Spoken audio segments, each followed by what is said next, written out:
지난 시간에 우리는 이 주기도문의 첫 번째 간구, 첫 번째 기도를 살펴보았습니다. 그것은 이름이 거룩히 여김을 받으시오며 하늘에 계신 우리 아버지여 부르고 난 다음에 이름이 거룩히 여김을 받으시옵소서라는 기도였습니다. 그러면서 여러분 이 주기도문의 첫 번째 간구의 기도를 올릴 때 무엇을 기억해야 하고 어떻게 기도해야 한다고 했는지 여러분 기억하십니까? 이름이 거룩히 여김을 받으시오며라고 3주 전에 일이어서 기억을 못하실 수도 있겠습니다. 그것은 첫 번째로 우리가 기도할 때에 전능하신 하나님의 이름을 부른다라는 사실을 기억해야 한다고 했습니다. 우리가 상대하는 분이 사람이 아니라 전능하신 하나님이시다 라는 사실을 기억해서 그 하나님의 이름에 합당한 예의를 갖추어서 기도해야 한다라고 했습니다. 그리고 두 번째는 하나님의 영광을 위해서 하나님께서 모든 일을 친히 처리해 주시기를 기도해야 한다. 하나님이 하나님의 일을 처리하시기를 위해 기도해야 한다고 했습니다. 이 주기도문을 가르쳐 주신 주님의 관심은 언제든지 하늘에 계신 하나님의 거룩하신 이름이 영광을 받으시는 것이었습니다. 여러분, 우리의 신앙은 언제나 이 싸움이라고 생각을 합니다. 세상 사람들의 관심과 목적, 이 세상의 문화와 가치관은 언제든지 그 관심이 자기 자신이 영광을 받는 것입니다. 자기 자신이 높아지는 것입니다. 그런데 그리스도인들은 언제든지 끊임없이 우리가 섬기는 하나님이 영광을 받으실 것인가, 아니면 내가 영광을 받을 것인가, 라고 하는 이 싸움이라는 것입니다. 그렇기 때문에 우리는 먼저 하나님의 이름을 부르면서 기도할 때조차 나의 욕망을 추구하고 나의 기도를 응답받기 위해서 서둘러 기도할 것이 아니라 우리가 부르는 그 하나님의 이름이 어떤 이름인지, 어떻게 거룩하신 이름인지를 생각하며 그 이름을 합당하게 불러야 한다는 말입니다. 그리고 기도할 때도 역시 내가 중요하죠. 여러분, 기도하실 때 여러분의 가정이 중요하죠. 여러분 자녀들 얼마나 중요합니까? 여러분, 아무리 우리가 교회 안에 다른 자녀들을 사랑한다고 해도 내가 내 속으로 낳은 자녀들보다 더 사랑하시죠? 해야 됩니다. 근데 쉽지가 않아요. 육신적으로 내가 낳은 아이가 더 이뻐 보이고 더 마음이 가는 건 뭐 당연한 거 아니겠습니까? 그런데 내 가정, 우리 자녀, 우리 교회, 내 교회, 이것보다 훨씬 더 우리가 먼저 관심을 가져야 할 것은 하나님의 나라라는 사실입니다. 하나님의 나라를 구하는 것이 우선되어야 합니다. 내 왕국, 내 나라를 세우는 것보다 하나님의 왕국과 나라가 세워지는 것을 우리는 초점으로 삼아야 한다는 말입니다. 그래서 주기도문의 두 번째 기도는 어떻게 시작해요, 여러분? 나라가 10절에 한번 따라 하실까요? 나라가 임하시오며. 예, 나라가 임하셔야 합니다. 나라가 임하시오며. 여기 언급된 나라는 물론 하나님의 나라입니다. 오늘 주기도문의 두 번째 간구, 나라가 임하시오며에 담긴 의미를 묵상하면서 하나님이 주시는 깨달음의 없기를 소원합니다. 먼저 여러분 주보 3페이지에 보면 소요리 문답 102문답이 나와 있습니다. 자, 소요리 문답 몇 문답까지 있다고 했죠? 100, 108, 109. 제가 이거 외우는 거 쉽게 외우는 거 말씀드렸어요. 108번 내에서 못 빼라고요? 하나 빼라고요. 107. 107문답입니다, 여러분. 자, 지금 우리 102문답 하고 있어요. 5개 남았습니다. 정말 오랜 시간 동안 소요리 문답을 지금 공부하고 있습니다. 거의 다 끝나갑니다. 자, 102문입니다. 문답을 해볼까요? 102문, 두 번째 간구에서 우리는 무엇을 위해 기도합니까? 함께 합니다. 답, 시작. 간구 즉 나라가 임하시오며에서 우리는 사탄의 나라가 파괴되기를 기도하니 은혜의 나라가 흥왕하여 우리와 다른 이들이 그 나라에 들어가 머물게 되기를 기도하고 영광의 나라가 속히 임하기를 기도합니다. 자, 그렇다면 여러분, 우리 102분답을 읽었는데요. 세 가지 기도가 나와요, 이 안에. 이 기도의 두 번째 간구를 통해서 주님께서 우리에게 가르쳐 주시는 교훈을 몇 가지 좀 생각해 보려고 합니다. 첫 번째로, 이 나라가 임하시오며라고 하는 이 주님의 기도에는 우리 육신의 눈에는 보이지 않지만 하나님의 나라가 존재하고 있다는 것을 가르쳐 주고 있습니다. 10절을 여러분 다시 볼게요. 나라가 임하시오며 뜻이 하늘에서 이루어진 것 같이 여러분 이 땅에서도 이루어지고. 자, 나라가 있는데 그 나라에 뜻이 있어요. 그 뜻도 하늘에서 지금 이루어졌어요. 그리고 그것이 땅에서도 이루어지기를 지금 기도하라는 거예요.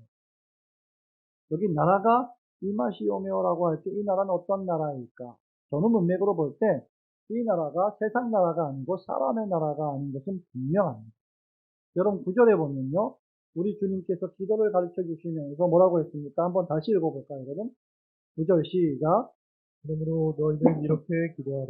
하늘에 계신 우리 아버지여 이름이 거룩히 여김을 받으시오며. 네. 하늘에 계신 우리 아버지요. 우리 아버지가 어디 계시다고요? 하늘에 계시다. 예.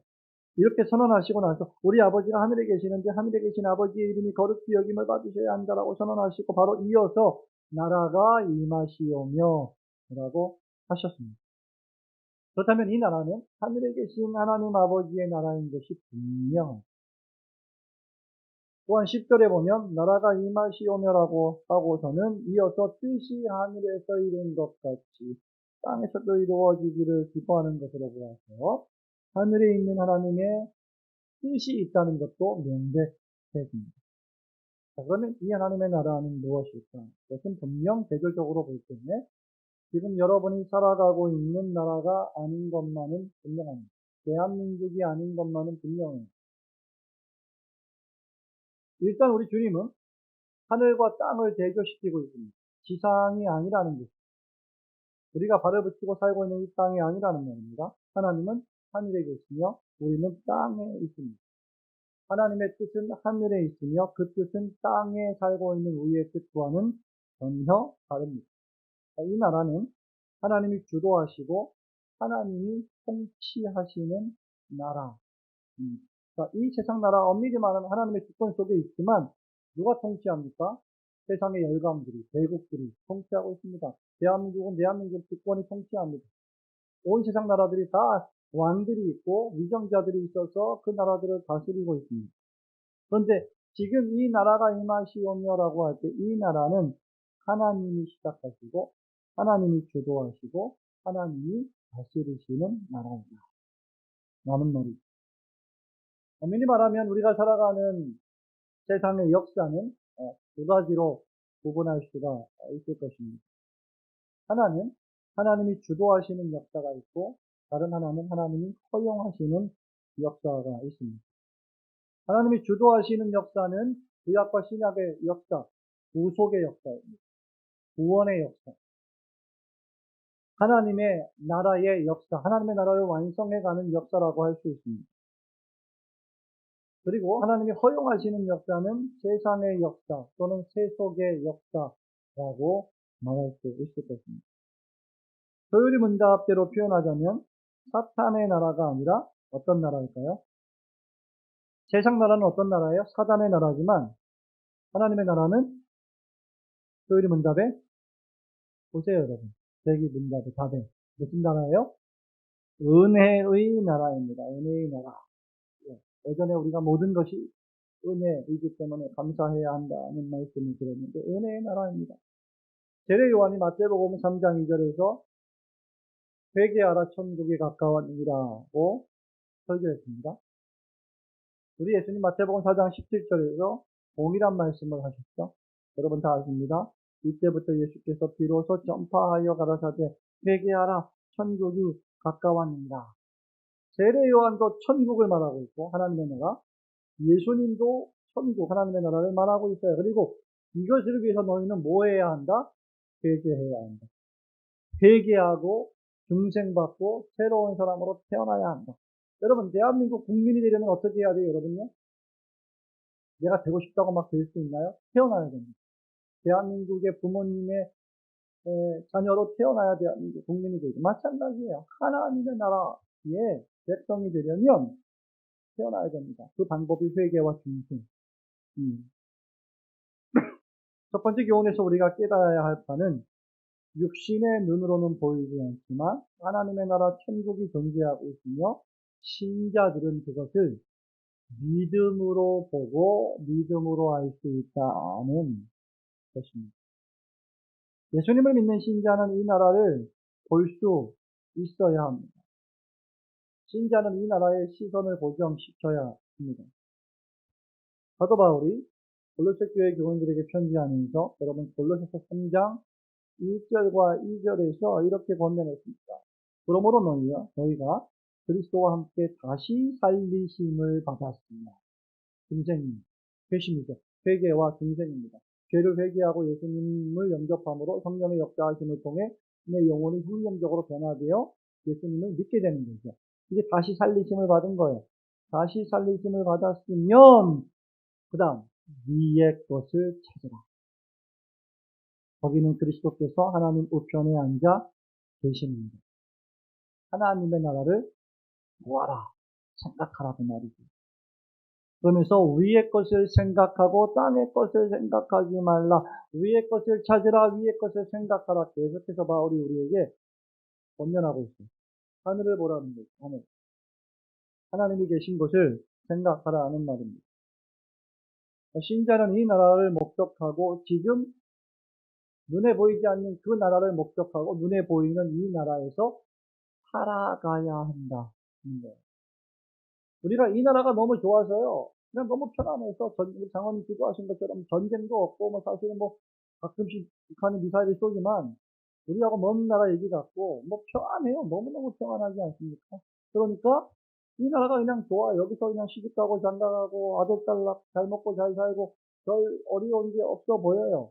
물론 잘 사는 사람들이 얘기라고 여러분 생각하실지 모르겠지만 일반적으로 볼 때 그래요. 그러니까 우리는 하늘을 보지 않습니다. 하나님의 나라를 생각하지 않아요. 이 땅에만 고정시켜 살아가고 있는 거예요. 그러니까 바울이 끊임없이 위의 것을 찾으라. 적어도 다시 살리심을 받았다면 너희들이 위의 것을 찾아야 한다. 라고 말하고 있는 겁니다. 마태복음 6장 33절에서 우리 예수님도 제자들에게 뭐라고 말씀하셨습니까? 너희는 먼저 그의 나라와 그의 의를 구하라. 먼저. 하나님의 왕국을 추구하라. 명령하고 있습니다. 성도 여러분, 저와 여러분 얼마나 하나님의 나라를 묵상하고 계십니까? 얼마나 하나님의 나라를 추구하고 계십니까? 성경을 읽으시면서 끊임없이 하나님 이 땅에서 잘 살게 해주세요. 잘 되게 해주세요. 돈 많이 벌게 해주세요.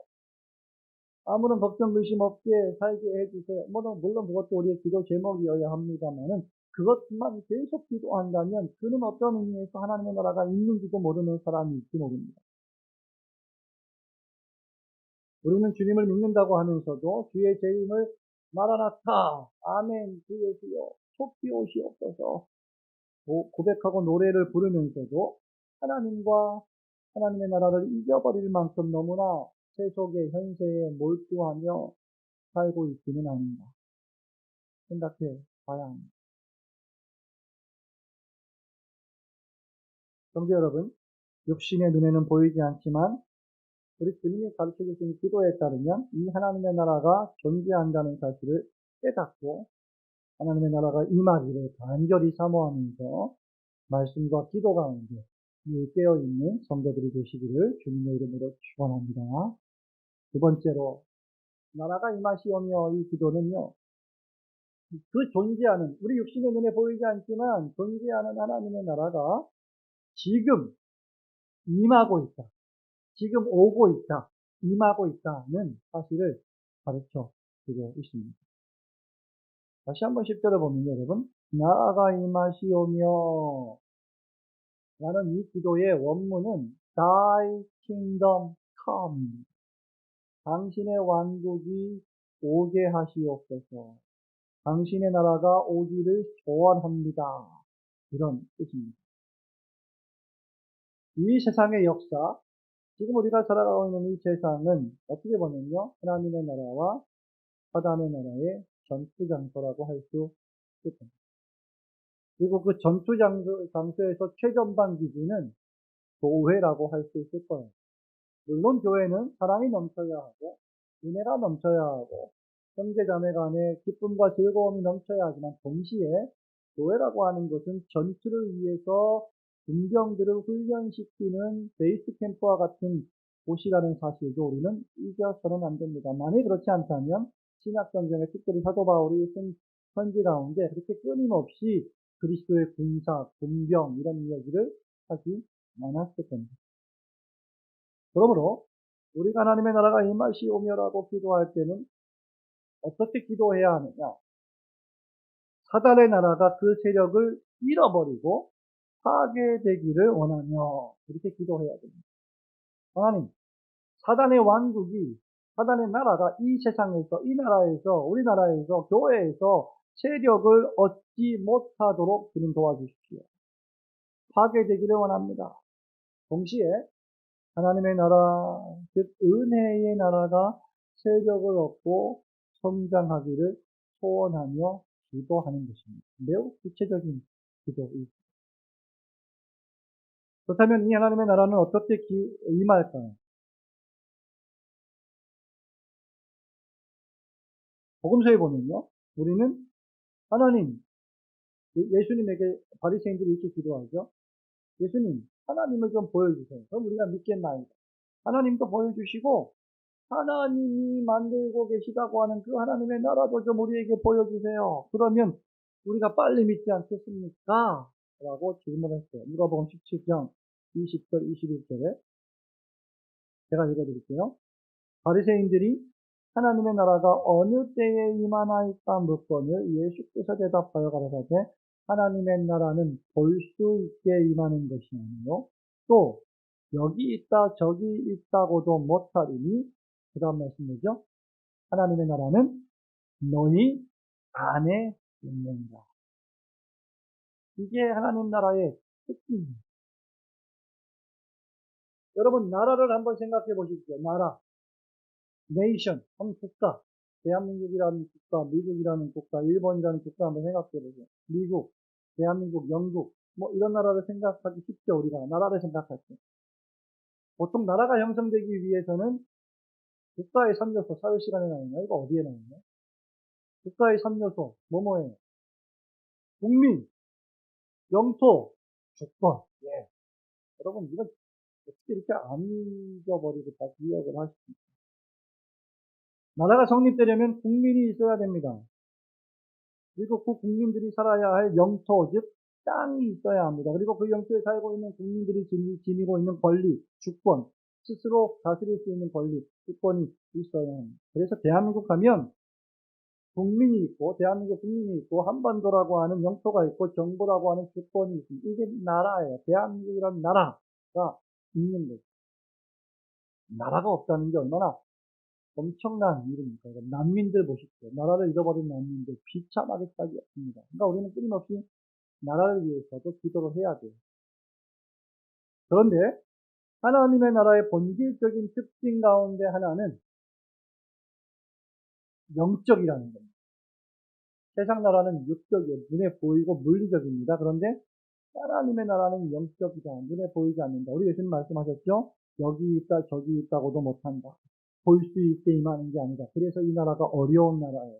믿음이 없이는 볼 수 없는 나라예요. 물론 우리가 하나님의 나라가 영적이라고 할 때 이 표현이 완전한 표현은 아닙니다. 그러나 분명히 하나님의 나라는 여기 있다 저기 있다는 그 표면적인 장소가 아니라 내면적인 마음에 있다고 하셨습니다. 하나님의 나라가 여러분의 마음속에 임하여 건설된다는 뜻입니다.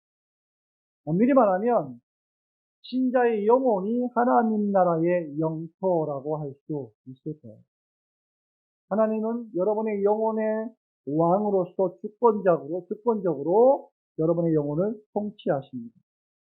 그렇다면 하나님의 나라가 임한다 하는 말은 신자의 마음에 여러분의 마음에 하나님의 나라가 시작되어서 건설되어 간다는 뜻입니다. 이게 뭘 말할까요? 하나님이 예수님을 보내서 하나님 아버지와 예수 그리스도가 그의 성령을 보내셔서 우리 마음을 변화시킵니다. 하나님 아버지는 예수님을 보내시고 예수님은 성령님을 보내셔서 예수님을 믿게 하시고 우리 마음을 변화시켜 주십니다. 죄와 악이 지배했던 세속적인 마음이 지배했던 우리의 마음에 예수 그리스도의 십자가 복음이 임하면 죄와 악의 씨앗이 죽고 의와 생명과 거룩의 씨앗이 심겨집니다. 이때부터 하나님 나라가 시작되고 건설되고 자라고 성장합니다. 그래서 예전에는 옛날에는 예수님 믿기 전에는 세상에서 먹고 마시고 놀고 즐기던 게 너무 행복했는데 예수님 믿고 나면 이런 것들이 전부 다 시들시들해지고 하나도 재미가 없는 거예요. 오래간만에 친구들을 만나도 뭐 세상 얘기하는 하나도 재미가 없어요. 왜? 영혼에 거룩의 씨앗이 새롭게 심겨졌고 죄의 씨앗이 사라져 버렸기 때문입니다. 복음을 받아들이고 예수님을 영접한 사람들은 그래서 옛사람의 일을 잊어버리고 벗어버리고 새 사람을 입습니다. 골로새서의 표현대로 하자면 땅의 것을 찾지 않고 위의 것을 찾습니다. 옛날에는 아무런 목적 없이 그냥 돈이 목적이어서 돈만 벌면 되고 많이 벌면 되고 눈에 혈안이 되어서 돈을 벌었는데 지금은 돈을 버는 목적이 분명히 생겼기 때문에 그 목적에 따라 건강하고 알맞게 성경적으로 돈을 벌고 노동을 하게 됩니다. 죄를 떠나서 의의를 추구하는 삶이 되는 것입니다. 세상 쾌락과 즐거움만 추구했다가 이제는 하나님 나라의 즐거움을, 교회의 즐거움을 추구합니다. 여러분이 이 땅에서 잘 먹고 잘 사는 것만 생각했던 사람들이었는데 예수님을 알기 전에 이제 다가올 하나님의 나라를 사모하고 그 나라를 준비하며 그 나라를 내 마음속에서 뿐만 아니라 다른 성도들의 마음속에서 교회 공동체 내에서 잘 건설해 가려고 애쓰는 사람으로 바뀌어 갑니다. 통장에 여러분 돈이 많으면 어떻습니까? 그렇죠. 평안하고 그게 세속적인 사람들의 재미. 여러분 배운 게 많이 있으면요. 그 사람 뭔가 모르게 자신감이 있어요. 목사 아카데미에서 한 10여 명의 목사님들이 4년 전부터 공부를 시작했는데 이번에 우리가 새롭게 공부하는 게 선로역정입니다. 선로역정에 보면요. 장망성, 장차 망할성, 세속도시를 떠나서 크리스찬이 좁은 물을 향해서 걸어가고 있는데 많은 사람들을 만납니다. 그 중에 만난 사람이 하나가 세상 지혜라고 하는 사람입니다.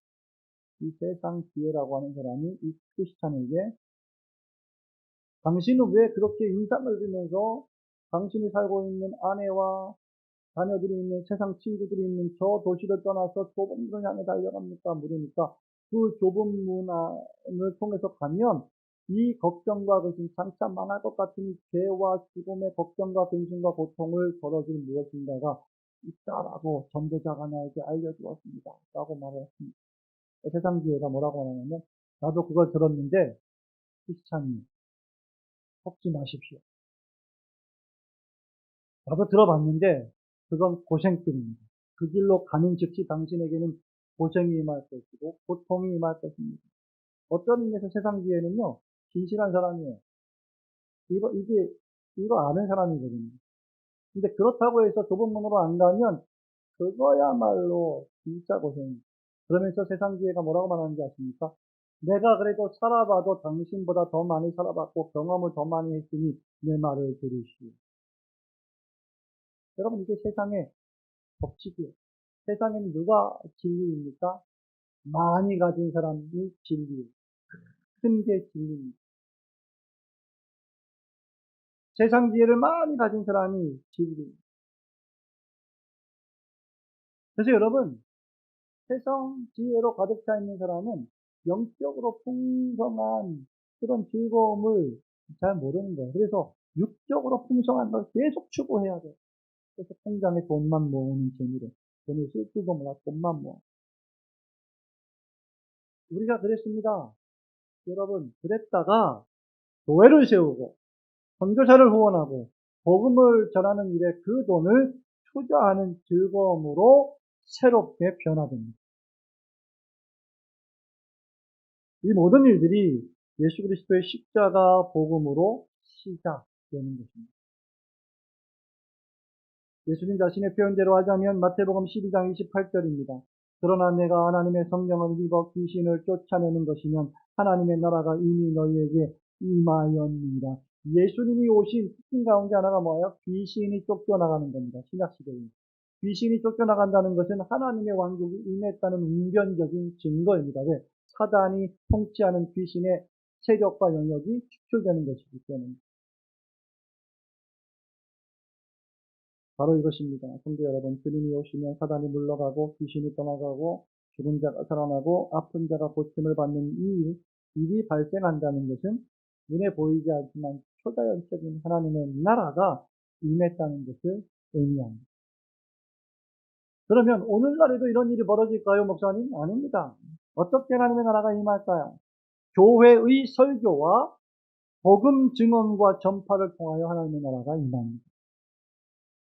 물론 지금도 하나님은 그렇게 역사하실 수 있어요. 죽은 자를 살리실 능력도 있으시고 귀신 들린 자를 쫓아내실 수도 있으시고 고칠 수 없는 질병을 고치기도 하십니다. 그러나 그것은 통상적인 일이 아닙니다. 이제는 하나님의 말씀의 선포로 그 일을 하십니다.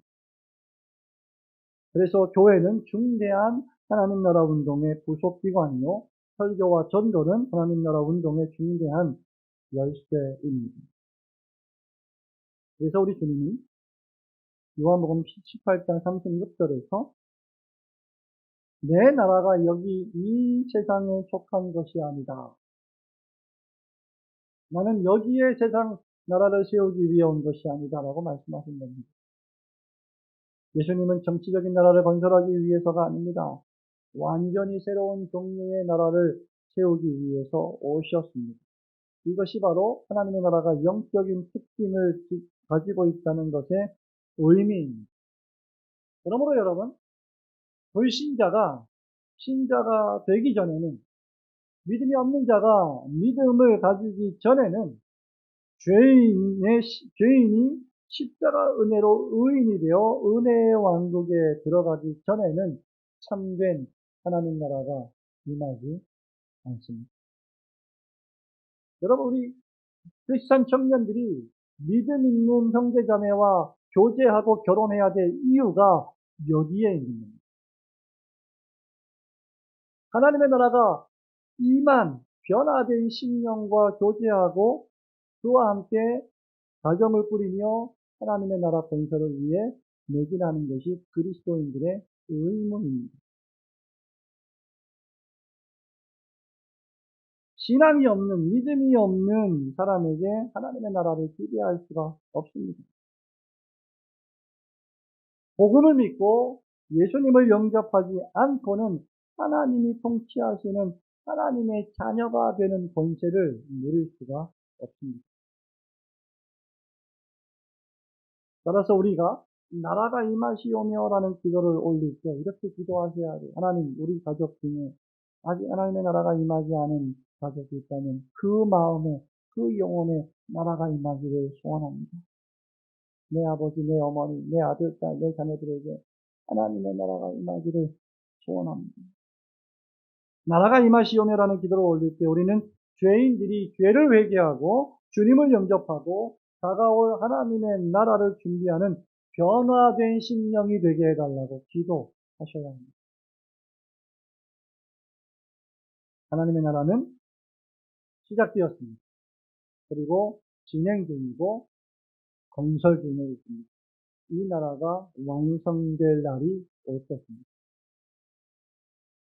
하나님의 나라가 진행되고 있음을 굳게 믿고 그 하나님의 나라를 위하여 살아가시는 성도들이 되시기를 주님의 이름으로 축원합니다. 마지막으로 나라가 임하시오며 이 기도는 은혜의 나라가 흥왕하고 우리와 다른 이들이 이 은혜의 나라에 들어가기를 위해 기도하며 이 영광의 나라가 그 다음 속히 임하기를 바라는 기도입니다. 세 가지 기도죠. 이 하나님의 은혜의 나라가 계속 흥왕하고 잘되고 성장하고 우리와 나와 다른 사람들이 이 은혜의 나라에 들어가기를 위해서 기도하고, 그리고 빨리 이 나라가 임하길, 완성되기를 기도하는 것이 나라가 임하시오며에 담긴 뜻입니다. 제가 여러분 작년인가 재작년에 사도신경이라는 책을 썼잖아요. 주기도님 방해를 쓰진 않았습니다만, 우리가 교회에서 가장 빈번하게 암송하는 고백이 뭐예요? 사도신경이에요. 그리고 가장 많이 하는 기도가 주기도입니다. 근데 이 내용의 의미를, 이 기도의, 이 고백의 의미를 모르고 그냥 너무나 많이 쉽게 상투적으로 암송하는 경우가 많죠. 습관적으로. 우리도 사도신경 고백하지 않습니까? 주일에 된 이렇게. 근데 그럴 때 그 사도신경에 고백하는 의미가 무엇인지를 충분히 공부하고 이해하고 알고 고백하면 얼마나 더 풍성해지겠어요. 기도 역시 마찬가지입니다. 나라가 임하시오며. 여러분, 소요리 문장 마지막 부분을 볼까요? 거기 보면, 은혜의 나라가 흥왕하여 우리와 다른 이들이 그 나라에 들어가 머물게 되기를 기도하고, 세 번째, 영광의 나라가 속히 임하기를 기도합니다. 성도 여러분, 아까 그랬죠? 이 나라가 어떻게 되고 있다고요? 임하고 있다. 임하고 있는데, 임했는데, 왜 또 속히 임해야 한다고 지금 기도하는 겁니까? 임하고 있는데, 왜 그럴까요? 여러분, 이 말은 하나님의 나라가 시작이 되었습니다. 그런데 아직 완전히 완성되지는 않았기 때문에 속히 임하게 하여 주옵소서라고 기도하는 것입니다. 이 나라는 예수님이 다시 오실 때 완성될 겁니다. 그 누구도 이 나라를 스스로 완성할 수는 없어요. 그렇게 여러분, 건물로 치자면 계속해서 자라가는 거예요. 이 옆에 건물이 나갔잖아요. 우리 점심 먹을 때, 저도 밥할 때, 다리가 살짝 부딪히더라고요, 나는.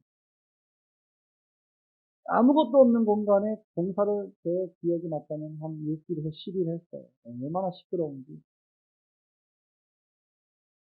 근데 시끄러운데 하루 지나가서 보면 뭔가 갈라져 있고, 한 3일 지나가서 보니까 뭔가 달라져 있고, 일주일 지나서 보니까 뭔가 좀 구색을 갖춰가고, 이게 뭐예요, 여러분? 지어져 가는 겁니다. 하루아침에 지어져 가는 것이 아니죠. 공사 중입니다. 이 나라가. 업무가 많습니다. 봉사하다가 또 잘못되면 보수도 해야 되고 고치기도 해야 합니다. 이 하나님의 나라가 불완전해서가 아니라 이 하나님의 나라가 임하는 우리들이 불완전하기 때문에 끊임없이 계속 고쳐나가야 되는 거예요. 그러나 하나님의 나라는 마침내 완공될 것입니다. 그리고 이 나라는 영원히 존재할 것입니다. 그렇기 때문에 이 나라가 완공되는 날에 주님이 재림하시는 날인데 그날 다음부터는 이 나라에 들어갈 기회는 더 이상 없습니다. 그러므로 우리는 누구든지 지금 이 순간에 이 나라에 들어가기를, 그래서 이 나라에 머물러 있기를 기도해야 합니다. 이것보다 더 시급한 일은 하나도 없어요. 밥 먹는 일보다 더 시급한 일이 이 일입니다. 돈 버는 일보다 더 시급한 일이 이 일입니다. 우리의 자녀들이 정말 시급하게 생각해야 될 일이 바로 이 일입니다. 세상 나라는 일시적입니다. 유한합니다. 그러나 하나님의 나라는 영원합니다. 그리고 소요리 문답은 이 나라를 가르쳐 마지막에 어떤 나라라고 했어요? 영광의 나라. 은혜의 나라가 흥왕하기를 기도하고요. 그 다음에 영광의 나라가 속히 임하기를 기도하고 있습니다. 여러분, 부강한 나라 아닙니다.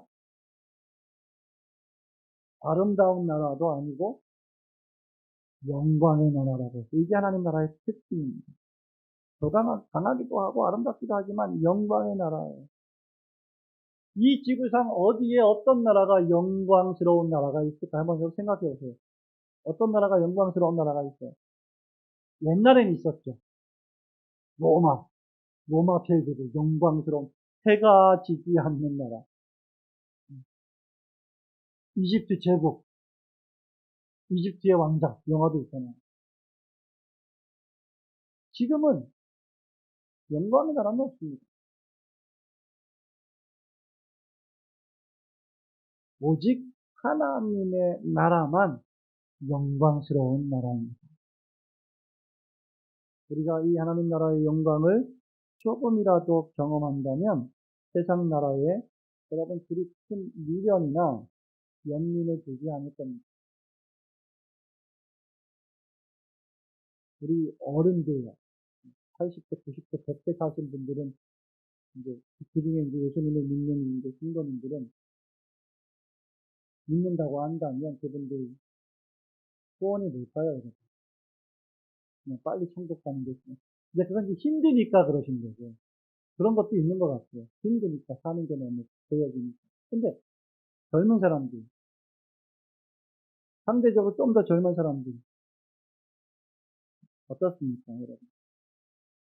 정말 이 나라의 영광을 우리가 경험하고 안다면, 아, 그 나라가 있구나, 그 나라가 임하고 있구나, 그 나라가 완성되겠구나. 그것을 내가 정말 안다면 이 세상의 나라에 그렇게 큰 미련이나 연민을 안 가질 거예요, 젊은 사람들. 그래서 바울이요, 에베소 교회 성도들을 위해서 기도할 때 이런 영적인 기도를 하는 겁니다. 에베소서 1장 16절에 보면 내가 기도할 때 기억하며 너희로 말미암아 감사하기를 그치지 아니하고 주 예수 그리스도의 하나님 영광의 아버지께서 지혜와 계시의 영을 너희에게 주사 하나님을 알게 하시되 너희 마음의 눈을 밝히사 그의 부르심의 소망이 무엇이며 성도 안에서 그 다음 그 기업의 영광의 풍성함이 무엇이며 그의 힘의 위력으로 역사하심을 따라 믿는 우리에게 베푸신 능력의 지극히 크심이 어떠한 것을 너희로 알게 하시기를 내가 구하노라. 사도 바울의 기도 가운데요, 여러분. 벤치를 사게 해주세요. 100평짜리 집을 갖게 해주세요. 이런 기도가 없어요. 철저하게 영적인, 더 무시한 거 아닙니다. 철저하게 영적이에요. 왜? 우리의 시민권이 하늘에 있기 때문에. 성도는 지혜와 계시의 성령을 받아서 하나님을 알고 하나님을 아바아버지로 부르게 되었습니다. 성도는 하나님이 나를 하나님의 자녀로 부르셨다는 것을 알고 있는 사람입니다. 그렇다면 하나님이 우리를 위해서 준비하신 나라를 하나님의 자녀라면 기다리고 기대하고 소망하는 것은 너무나 당연한 일이 아닙니까? 여러분의 부모님이 어디다가 땅을 사놓고 멋진 집을 짓고 있는데 지금은 사는 게 너무 힘들어, 열악해, 방도 없어, 조금만 기다려, 이거 완공되면 너희들 다 들어올 거야. 이러면 여러분 안 가시겠어요? 나는 여기가 좋아요.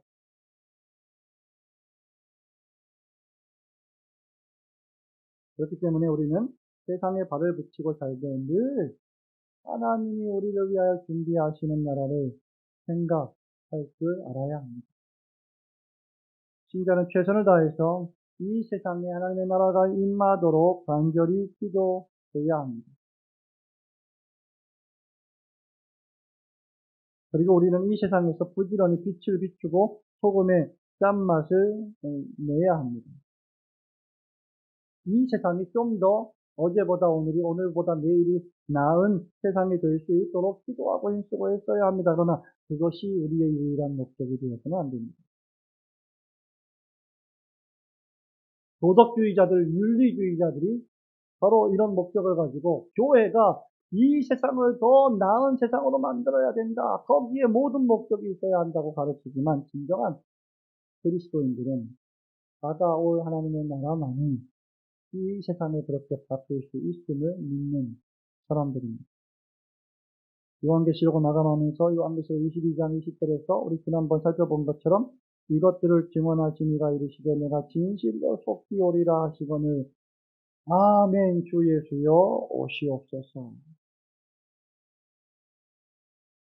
내가 속히 오겠다라는 주님을 아멘 주 예수여 속히 오시옵소서라고 기대하며 기도하는 것이 여러분의 목적이 되어야 합니다. 그러므로 날마다 하나님의 나라가 임하기를 간절히 사모하며 아멘 주 예수여 어서 오시옵소서라고 고백하시는 여러분들 되시기를 주님의 이름으로 축원합니다. 성도 여러분, 말씀을 냈습니다. 베드로서 3장 12절 13절에 베드로 사도가 이렇게 말합니다. 하나님의 날이 임하기를 바라보고 간절히 사모하라. 하나님의 날이 임하기를 바라보고 간절히 사모하라. 믿고 사모하라.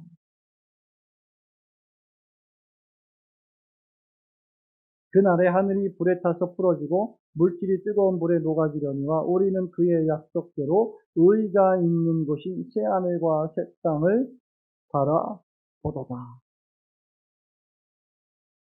하나님의 나라인 천국이요, 우리가 살고 있는 이 세상을, 있는 세상을 갱신해서 새롭게 만들 것인지 신학자들이 논쟁을 벌여요. 이 세상이 그대로 있는데 이 하나님의 나라가 내려와서 세상을 새롭게 갱신시킬 것인지, 아니면 완전히 불에다 태워버리고 완전히 멸하시고 완전히 새로운 나라를 만드실 것인지에 대해서 의견이 분분합니다. 그래서 어떤 사람들은 천국에도 맥도날드가 있을 것이다 이렇게 주장하고요. 별로 웃지 않으시는 분입니다.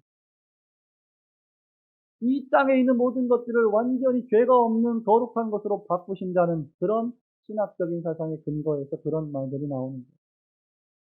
여러분, 중요한 건, 한 가지 중요한 건 주님이 반드시 다시 오신다는 것입니다. 그리고 주님이 오실 때 새하늘과 새 땅이 완성된다는 것입니다. 그리고 그 땅에는 더 이상 슬픔이 없고 눈물이 없고 분쟁이 없고 고통이 없고 죄와 죽음이 없다는 것입니다.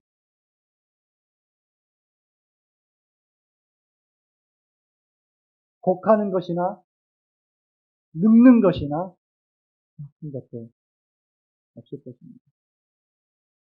목이 쉬는 일도 없을 겁니다.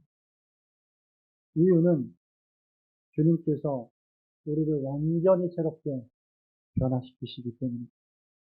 그리고 그날에 우리의 눈에 여러분이 주님을 위해 수고하고 애쓴 기도의 눈물을, 고난의 눈물을 우리 예수님이 닦아주실 거예요. 수고했다, 잘했다 하고 충성된 사람. 그리고 그 눈물과 땀방울들을, 여러분들이 주의 나라를 위해서 힘쓰고 애쓴 눈물과 땀방울들과 수고를 승리의 기쁨과 영생의 면류관으로 바꿔주실 겁니다. 그렇다면 이제 우리는 더욱더 굳건히 신앙생활에 매진해야 하며 교회 안에서나 밖에서나 하나님 말씀에 항상 순종하는 삶을 살아야 하겠습니다. 바울은 부활장을 마감하면서 고린도전서 15장 57절 58절에서 이렇게 말합니다. 마지막으로 우리 한번 찾아볼까요, 여러분? 고린도전서 15장